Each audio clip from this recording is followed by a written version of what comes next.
All right, and welcome back to the Royal Vision podcast. As always, I'm your host, Alex Taylor, and today we have an absolutely fantastic athlete from our men's lacrosse team. The men's lacrosse team is having an absolutely all-star season, going 9-7 overall and 7-1 in the landmark conference play, earning them a clinched-off spot in the playoffs. They're hoping for a first-round bye for next weekend's conference playoffs, and they're going to actually have their last regular season game coming up. We'll get more into that in a second, but this absolutely fabulous athlete, he's from Chatham, New Jersey.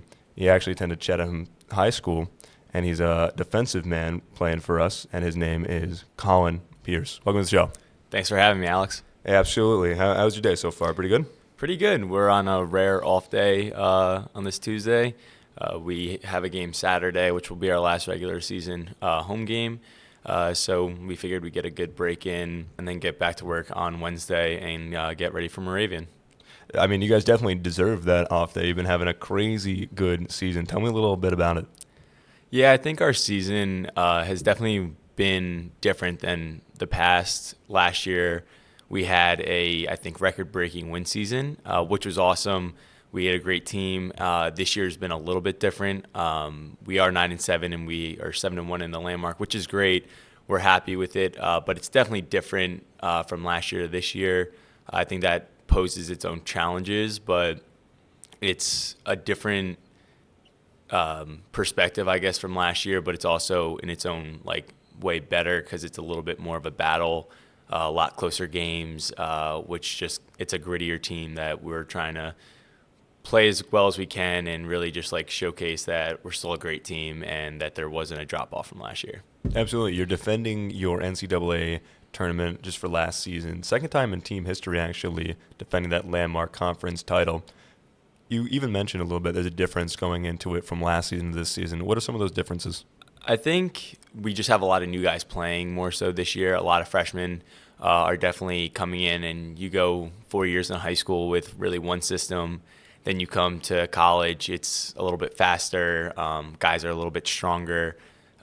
So it takes a time to adapt. Thankfully that our league plays towards the end of our season, and we really work the whole year just getting ready for this point that we're in right now, going to playoffs. So I would say that the difference is just that we have a lot of new guys starting, and it's all right. We have a lot of great players, though. The freshmen have come in and really taken in the roles in stride and go, and I think all the seniors, juniors, sophomores are all great at bringing them along. I think that we have such a close team that's such an advantage to us. I think it's a cliche saying we have a really close team, but we really do. We don't have really many egos in there. Everyone's just super close. Everyone's so team-oriented, not focused on the individual stats. They're all focused on winning the landmark again. So I think that's a big thing as well. Hey, great to hear it. It's been working out for you guys, as proven by last season and this season too. I mean, you guys in the landmark conference play, very nice, very well done. So I definitely think you're speaking for your scores, obviously, right now. You're speaking for all the people watching, for everyone that you're about to go up against. I mean, just congratulations so far. I'm sure you're going to hear that a lot. But let me be the first to say you guys are doing really well. Let me put the spotlight kind of on you now. How do we start out with lacrosse? Well, I have two older brothers, and they were always big sports guys. So me being the third, I just kind of tagged along, kind of followed them. And one of my brothers ended up playing lacrosse one day, and I was like, all right, I'll play that too, and why not, see how I liked it.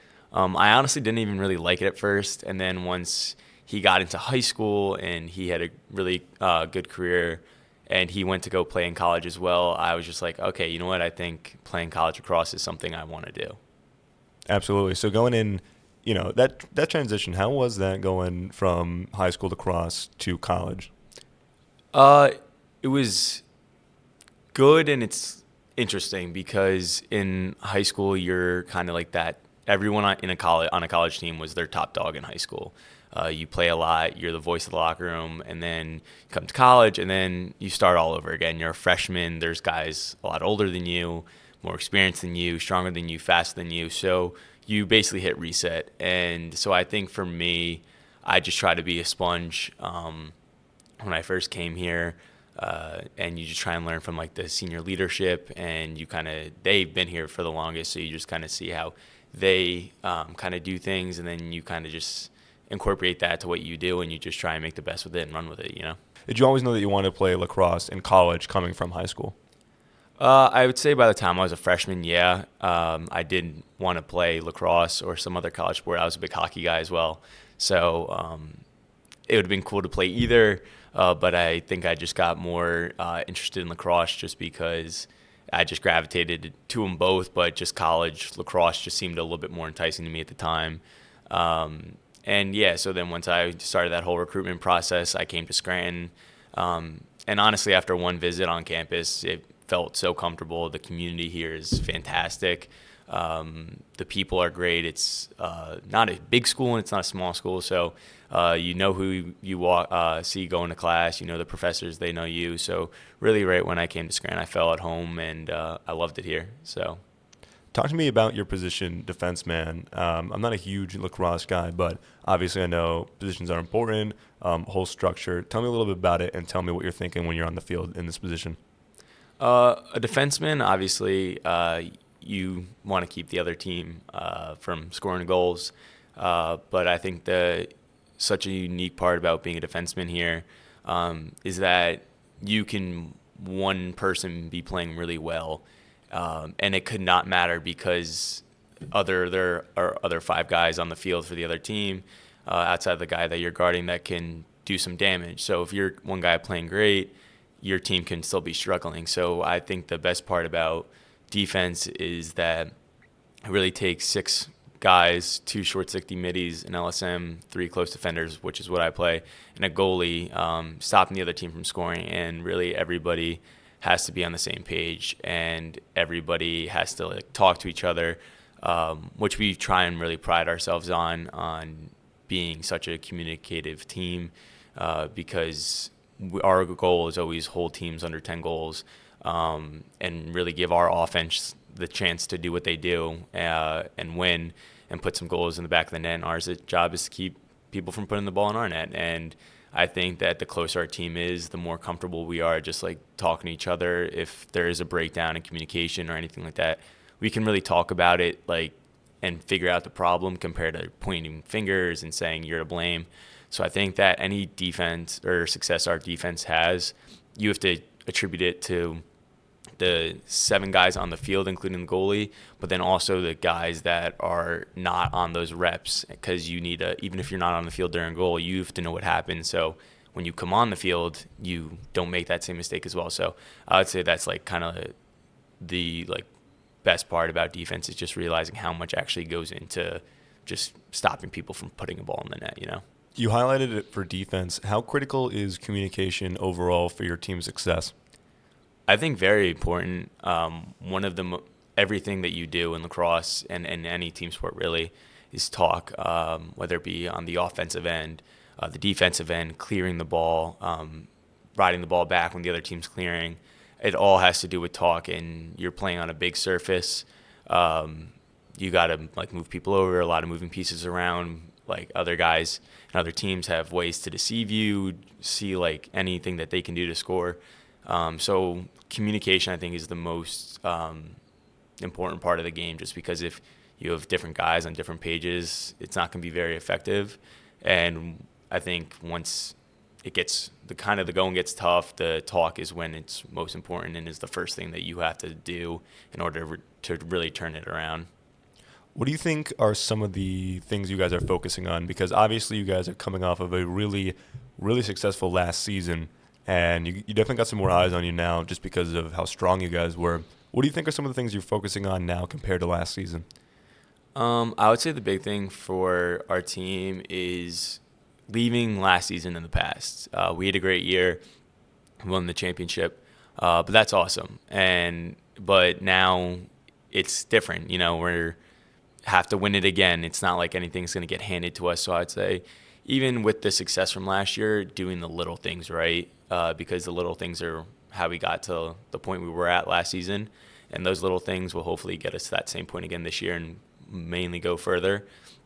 So I'd say as long as you're doing the little things correct and not losing that sense of value and just kind of really focusing on what you do and not focus on what other people do, I say it's like the biggest key point. And I love hearing all this from you too, because one of your big records that just got highlighted in my notes here is 229 career ground balls, fifth most in team history. Being able to hear you say some of these things about communication, rising above your own ego and stuff like that, do you think that is just critical on how the team operates on a day-to-day basis in games? Yeah, like I think the best part about our team is, as I said it before, we have 52 guys on the team, and really everybody is for the team. Like getting ground balls is great, but then we also have Matt Macri, who scores a ton of goals on our offense, Kyle Holmes, Miles McCutcheon, all attackman Joe Boyle. All those offensive pieces are absolutely important. They give us the confidence that we need to do to stop the ball, to give it to them to score. Then you guys have the guys on the defensive end like Seamus O'Callahan, Alex Aglides, who are two-way middies, Zach Palinkas, who I've played with the past couple of years, freshman Connor Cole. All of these guys, just we love talking to each other, love the game, love to compete, and we do all these. We put in all this work, so we have that success. And we all work together. No one man's bigger than the other. Another person's Declan Allen, goalie that came in his freshman year and is leading us his sophomore year with a ton of big saves that our defense relies on. So I think with all those guys, no one's about that one person. We're all playing for each other. We're playing for the school. We're playing to win another landmark. The individual stuff is the individual stuff, but we need the team to really accomplish what we want to accomplish in the end of the day. What's some of the best advice you've kind of gained, learned, maybe seen just through experience, and how would you translate to give that to maybe someone who's just stepping onto the team for the first time? I would say just kind of like what I was going off based before. When you come to college, you're competing with a whole new class of people that you just met. Say never making it too hard on yourself. I think people come into college, some people think that they're going to start right away, which is a hard thing to do. You have guys that have been in the system for a while, and it's hard to just come in and start right away. I think I was maybe like one of the only people in my class to never step on the field freshman year, not even in like any sort of like blowout game. And then COVID happened. Obviously, I wanted to start right off the bat, but I didn't. So I went home, took COVID kind of to just make sure I was ready for whenever we did come back to school, and just kind of ran with it. I got to start my sophomore year and continue through my grad year, which has been great. So I'd say even when like it's not necessarily going ideal for you or what you thought, just to keep your head down, keep working, learn from the guys that have been here. I think that was big for me. Always asking the upperclassmen, like, how do you do this? What do you do before practice? How do you like get better stick skills? And then just kind of you can never learn the game too much, and just keep your head down and work and really just kind of be the best player you can be. What does that COVID year mean to you? Because you were granted this extra year due to the COVID, and you were able to have your grad year and also pursue lacrosse for maybe one of the last times. For your college career at least. So what does it mean to you? I think the grad program and like just the COVID year as a whole, it offers guys an opportunity. It definitely was unfortunate what happened with COVID, obviously. No one could have expected that was going to come and that your college season was going to be cut short. I think we maybe got into like 6 games my freshman year, and then we only had 8 in conference, specifically only games my sophomore year. So really those 2 seasons that were affected by it. So really my first like ever real experience playing out of conference and doing all that stuff was my junior year, and like all that starting after your junior year is kind of crazy. So I think the COVID year gives guys the opportunity that came to college to play a sport. It just gives them that opportunity to play one more year before they really, for a lot of guys, hang it up. Division III, I think the best part about it is that guys are here because they love the game and they love that competitive drive. D3, you don't get any academic scholarships, so the guys here are really playing just because they love the sport, they love playing with their teammates, they love that competitive nature. So I'd say being able to play in grad school was really cool just because I know obviously so many guys on the team still because I played with most of them last year, and it's fits like a glove. Honestly, it's the same thing, the same experience. You get to be a part of a great group of guys and have a lot of fun while doing it, and really just they're all competitive, and that really just pushes you to be like the best you can be, which I think was so important to a grad year. And I was so lucky to have the opportunity to play again while I got a higher form of education as well. Absolutely. And you're super unique because you got your bachelor's degree in cybercrime and homeland security, which is obviously one of our super cool majors here. And you're currently working on the master's in cybercrime investigation and cybersecurity, which is pretty brand new to the university. It's pretty safe to say you're going to be one of the first students at Scranton to finish both programs. How does it feel coming out of Scranton with this absolutely fresh new master's and just being a part of like the first force to really hamper down on that? I think it's definitely cool. I think the coolest part is to see how it's grown. When I came in freshman year, I had no idea I would ever have studied this. I had no plan on picking this as my like major or anything. And then I heard about it in one of my freshman year just gen classes, and I was like, oh, like that actually seems like a pretty cool major to study. It's the wave of the future. And so I switched, and the professors in that area are great, super helpful, and they were a big part of the reason I came back, just because, as I said, you know your professors here, they know you, which I think was a big part of me wanting to do the master's with those same professors that I did the undergrad with. And I think it's just such a cool spot to see, as I said, where the program started my freshman year. You get a couple of like intro classes done, and then see like all the new classes that they're going to be adding.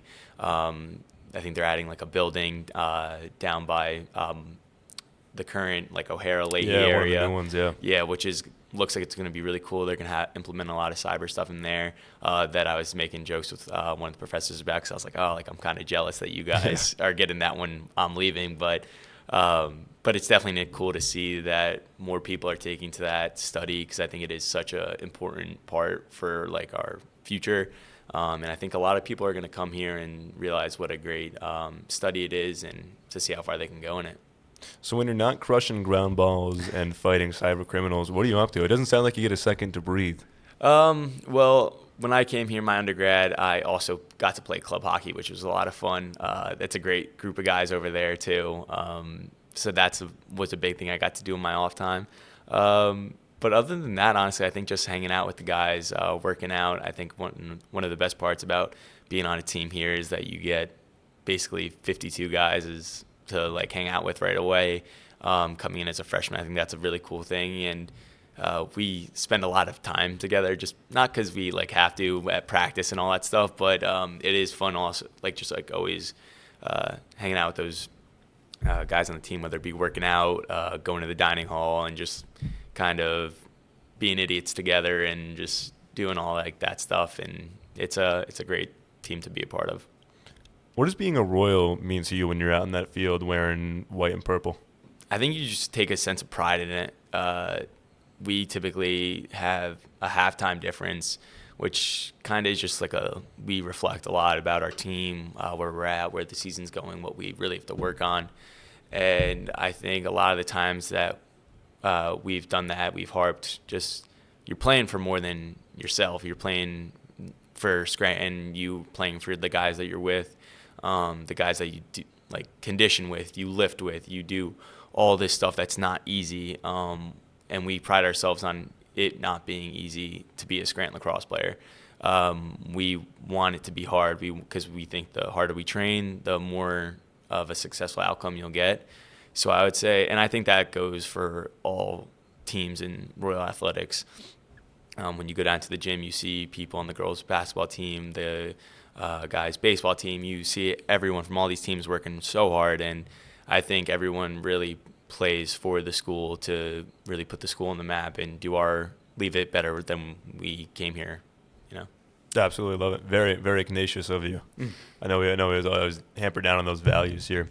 Sort of kind of wrapping up, I love leaving this time for you. Maybe if you just want to like say a shout out or anything, just kind of your time, kind of the final word of the podcast. I'm just leaving it all to you, so go for it. Yeah, just shout out to all the guys on the team. because they are what makes our team is so great is the guys, and we always like to harp that. And it's been a great extra year playing with them. So lucky I got to have it. Our coaches, our athletic directors, and everyone that can make it work, from the people at the field that make sure that the field's in great shape, or the staff in the long center that make sure all the weight rooms and everything that I can't even think of sets our guys up the best possible way to succeed. And I'd say that was basically it. All the teachers that understand us, having a busy schedule. Father Sweeney, our academic advisor, who always likes to help us out and make sure we're getting a great education along with being an athlete. I'd say it takes an army to have this team run, and I love all the guys that are a part of it. Hey, well, Colin, thank you for coming on the show. Absolutely. Yeah, thank you for having me. Hey, anytime. If you're itching to see a game after this interview like I am, this Saturday, 1 p.m., Weisfield, they're playing their last regular season game. And as we said, they clinched the playoff spot. So be sure to look on Royal Athletics for any new updates on that, because like Colin said, they're ready to go. They're ready to defend this title, and I think they're going to do a really, really good job. So all the best. Thank you. Have a good one. Hey, absolutely. As always, this has been the Royal Vision Podcast. I've been your host, Alex Taylor, and check out for the next one soon.